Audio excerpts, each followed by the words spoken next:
สาวเป็นคู่ผู้อื่นเขานั้นมีเหมือนสู่ไว้หลายหอยหมื่นพันส่วนไอ้นั้นนอนแต่เดียวดายว่ามีสาวมาหมายสนใจเมาจอยคนตำต่อยต้องรอคอยเนื้อคู่ผู้ใดเด้สู่ว่าใจหนีเงางอย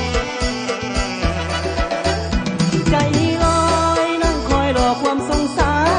รมันทรมานเข้าข้างบ้านแล้วเนาะตัวเฮาอยู่อย่างเดียวดายบ่มีไผหัวใจง่อยเหงาคนอื่นพอช่วยแบ่งเบาให้ใจคลายความมองเศร้าให้ความเหงาอิสาคนคอย